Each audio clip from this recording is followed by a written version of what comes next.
On va continuer l'après-midi avec un sujet sensible et une excursion du côté de l'Ariège. Je vous demande d'accueillir Philippe Lacube.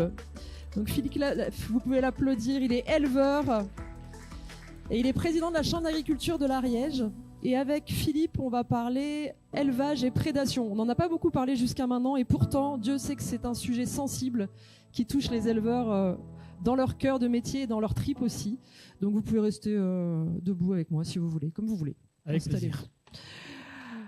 Alors Philippe, peut-être d'abord, est-ce que vous voulez bien vous... Oui, donc Philippe Lacube, je suis éleveur sur la Haute-Ariège, en montagne, la route qui va en Andorre. Je suis associé avec 3 jeunes, mon fils et 2 autres jeunes. Une exploitation agricole que j'ai créée il y a plus de 30 ans maintenant. Moi aussi, j'ai les cheveux qui ont blanchi. Avec que de l'élevage, donc vaches gasconnes, les belles qui sont là, voilà. Chevaux de Mérins, qui est une race de cheval aussi locale dans les Pyrénées, et cochons noirs élevés en extérieur. Voilà, une ferme qui a la particularité de tout valoriser dans un restaurant que nous tenons au village et qui valorise toute notre production. Et un système donc 100% herbe, 100% prairie naturelle. Moi, j'ai jamais labouré 1 mètre carré de ma vie. Donc c'est 100% prairie naturelle et parcours d'estive. Voilà. Et donc aujourd'hui, on va parler ensemble de prédation. C'est un sujet sur lequel vous travaillez depuis longtemps. Et oui, quand on est éleveur dans une zone pastorale, parce que tout à l'heure, vous l'avez bien monté dans les cartes, la région Occitanie est une des premières régions en termes d'élevage de France, mais en tout cas, c'est la première région pastorale de France. C'est-à-dire que le pastoralisme, on est numéro 1 avec un pastoralisme méditerranéen important, pastoralisme du Massif central, pastoralisme des Pyrénées. Donc, le pastoralisme, c'est cet élevage extensif qui valorise de la végétation spontanée d'espaces dits naturels. C'est un bel élevage qui coche toutes les cases de ce qu'attend la société.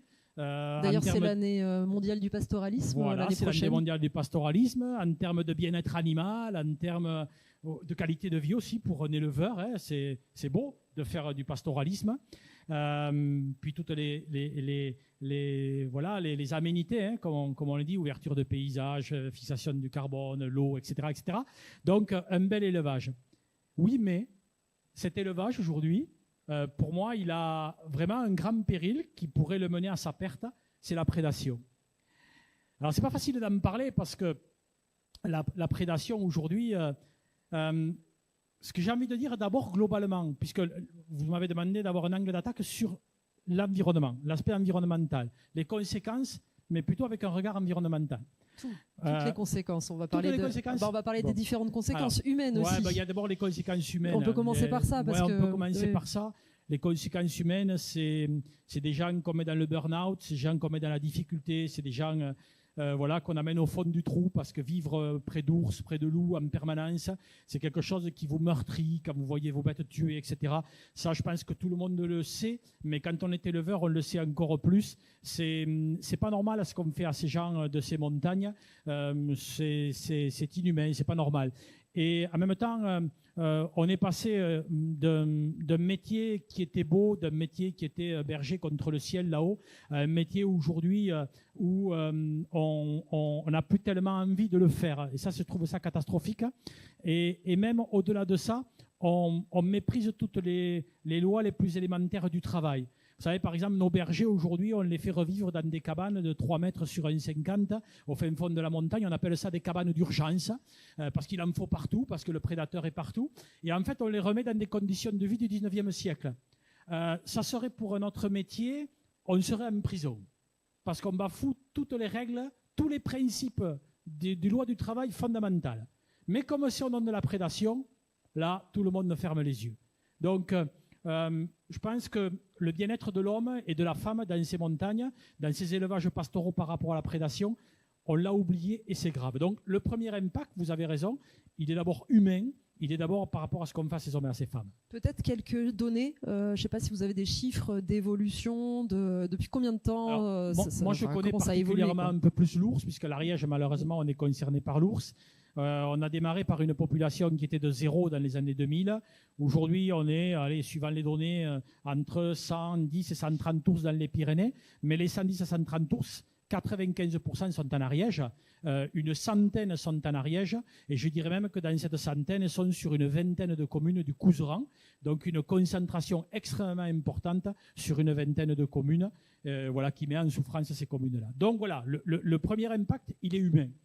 Et alors oui, peut-être pour expliquer, vous parliez d'un métier qui change. Quelles conséquences concrètes ça a sur le métier? Vous parliez des cabanes, ça veut dire quoi? Plus de surveillance, ça veut dire des chiens? Voilà. Est-ce que vous pouvez peut-être en dire un peu plus? Donc forcément, pour essayer de se protéger, on a mis en place ce qu'on nous impose de mettre en place, c'est le fameux triptyque, regroupement nocturne des animaux, patou, chien patou, et donc gardiennage avec des bergers et des bergères, parce qu'il y a beaucoup de bergères. Donc ce triptyque fait que, si vous voulez être indemnisé, etc., il vous faut mettre en place ce fameux triptyque. Alors ce fameux triptyque, il a quand même de gros inconvénients. Le premier inconvénient, c'est que ces regroupements nocturnes, vous pouvez pas les mettre partout. Il faut quand même un endroit où les bêtes puissent se regrouper tous les soirs.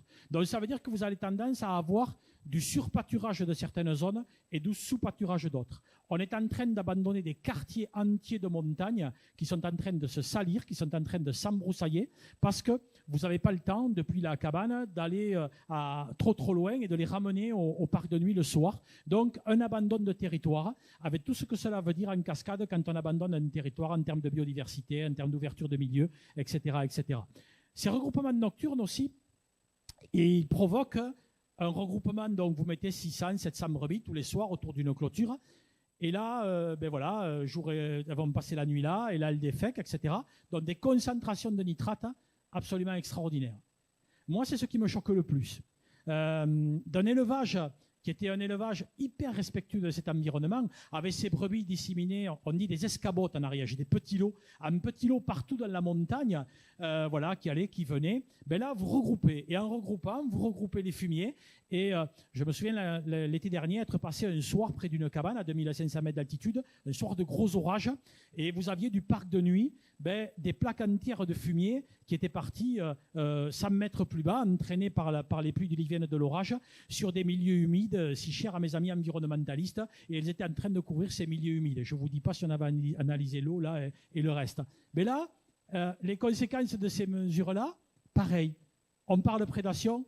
Non, on n'en parle pas. On n'en parle pas, ça fait tâche, il ne faut pas en parler. Au nom de la prédation, toutes ces conséquences-là, on les tient cachées, que ce soit le malheur des hommes et des femmes, ou que ce soit, par exemple, l'impact négatif que ça peut avoir sur l'environnement. Pour moi, on avait un élevage qui était absolument exemplaire en termes de tenue des animaux, en termes de bien-être animal, de bien-être des hommes, de respect de la terre. Franchement, on coche toutes les cases de ce qu'attend la société, de cet élevage-là. Mais ce qu'il faut dire aussi à la société, c'est que plus on aura de prédation, plus on aura d'ours, plus on aura de loups, et plus on va tuer cet élevage pastoral, cet élevage extensif. Et par contre-coup, on aura de plus en plus d'élevage intensif, parce qu'il y en aura quand même de l'élevage. Donc on abandonnera ces territoires-là, avec tout ce que ça veut dire, quand même. Mais de notre côté, on va aller mettre en place un élevage, l'élevage que ne veut pas la société. La société est un peu schizophrène. Elle veut des ours, elle veut des loups, elle veut de l'élevage en plein air. Et ouais, mais à un moment donné, on ne peut pas tout avoir. Il faut faire des choix dans la vie. Et ce choix, on ne veut pas le faire. Et ne le faisant pas, on met en péril cette agriculture-là. On sent que vous êtes passionné. Merci beaucoup pour ce témoignage. Avant de passer la parole à la salle, peut-être quelques pistes. Qu'est-ce que vous souhaiteriez? J'imagine que vous discutez entre régions pastorales. Ouais. C'est quoi les pistes d'action pour concilier des intérêts peut-être inconciliables, mais pour aller vers une voie de sortie honorable? Il faut des équilibres en tout. Chez moi, quand sur 20 communes, il y a 100 ours, c'est plus possible. C'est plus possible. Donc, à un moment donné, la régulation, la capacité pour ces hommes et ces femmes de se protéger face à une concentration trop importante de prédateurs, et quelque part, de recréer de la peur chez ces prédateurs. Ces prédateurs, aujourd'hui, ils n'ont plus peur de nous. Ils ont compris que nos troupeaux, c'était banquet ouvert. Et donc, ils osent tout, ils ne sont pas couillons, normal. Et je pense qu'il faut recréer de la peur. Il faut donner la possibilité de se défendre. Il faut qu'on ait, de la part de l'OFB, une plus grande transparence sur les animaux qui sont les plus prédateurs. Par exemple, je vous donne un exemple.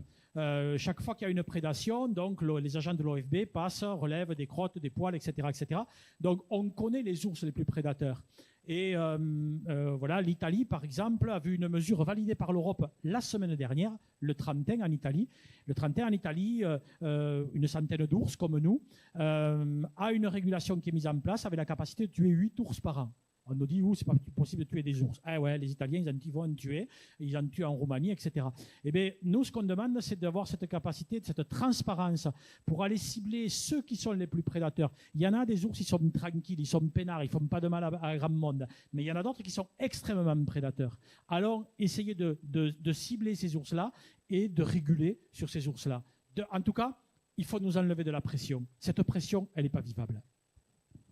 Merci Philippe. Alors, j'imagine que ça suscite des questions, des réactions, peut-être aussi des témoignages d'autres éleveurs, éleveuses ou non.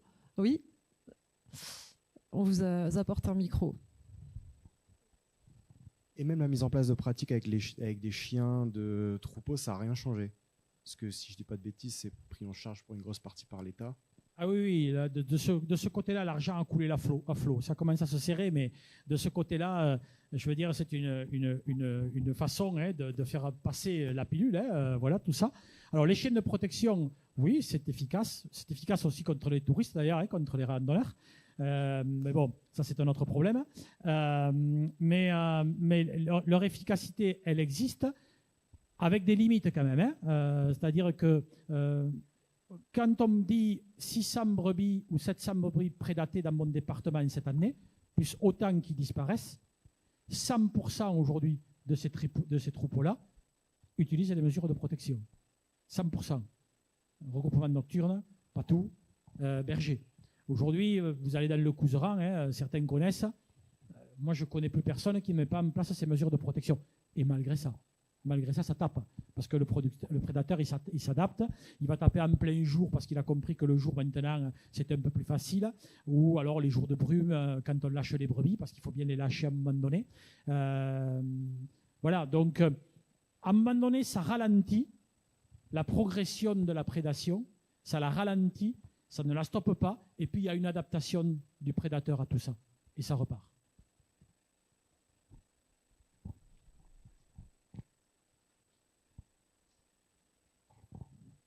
Bonjour.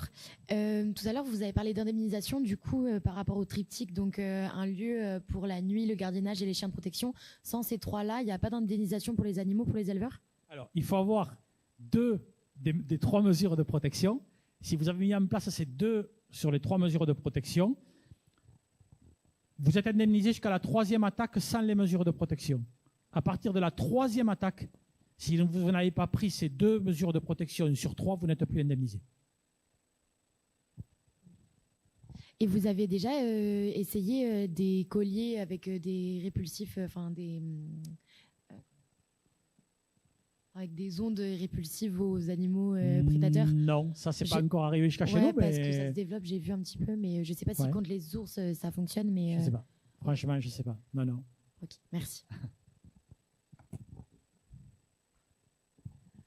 Bonjour, j'avais une question pour savoir, est-ce que sur le massif alpin, par exemple, ils avaient développé des solutions sur lesquelles on pourrait s'inspirer? Et par ailleurs, si on avait des retours d'expérience dans d'autres pays, vous avez parlé d'Italie, mais est-ce que dans d'autres massifs montagneux, avec de la prédation, comment cette conciliation arrive à se faire ou pas? Et si on peut s'en inspirer ou pas? Alors, c'est intéressant votre question. Il y a un mois, on a mis en place en Ariège un séminaire européen sur l'ours, où sont venus des gens de 9 pays différents. Il y avait des Finlandais, il y avait des Norvégiens, il y avait des Roumains, il y avait des Slovènes, Espagnols, bien sûr, Italiens, etc. Et d'abord, quand on a vu arriver ces gens-là, on s'est dit, purée, pour venir du fin fond de la Finlande à Foix, il faut quand même que ce soit un problème, la prédation en Finlande. Et en fait, ce qui a été intéressant, c'est que dès nos premiers mots, on s'est tous reconnus. C'est-à-dire qu'à eux, on leur dit comme on dit à nous. Aux Finlandais, on leur dit « Mais en France, ça se passe très bien, pourquoi vous n'êtes pas contents ?» Et en fait, et à nous, on nous a toujours dit pareil. Et on se croyait les seuls à ruminer notre histoire d'ours et à ne pas savoir faire. Mais en fait, les mêmes problèmes existent ailleurs. C'est-à-dire que là où il y a des ours, où il y en a un nombre, réintroduits ou pas réintroduits, Mais la difficulté pour l'élevage extensif de s'en sortir dans ces endroits-là, elle est extrêmement difficile. Alors après, voilà, en Roumanie, où il y a une dizaine de morts chaque année, humaines, hein, en Roumanie, si vous voulez, les bergers ne sortent pas sans la Kalachnikov. Mais voilà, bon, ici, comme disait un berger catalan chez nous, vous n'allez pas partir avec la Kalachnikov tous les matins. Donc, il y a un autre rapport qui se fait par rapport à ça. Voilà. Mais la difficulté, elle existe partout. Il ne faut pas se leurrer là-dessus. La gestion de la prédation, c'est un problème dans tous les endroits où il y en a. Voilà. Après, tout est une question d'équilibre, me semble-t-il. Vraiment Kalachnikov? Non, c'est vraiment. Excusez-moi, c'est vraiment des Kalachnikov? Ah, en Roumanie, oui, oui. Non, c'est vrai? Oui, ils sortent équipés, oui. Est-ce qu'il y a une autre question pour Philippe? Merci beaucoup. Vous avez un restaurant, Maison La Cube? Alors voilà, si vous allez au ski dans l'Ariège en randonnée ou aller faire un tour au Pas de la Case, que vous voulez manger de la bonne viande, ça s'appelle la Maison La Cube.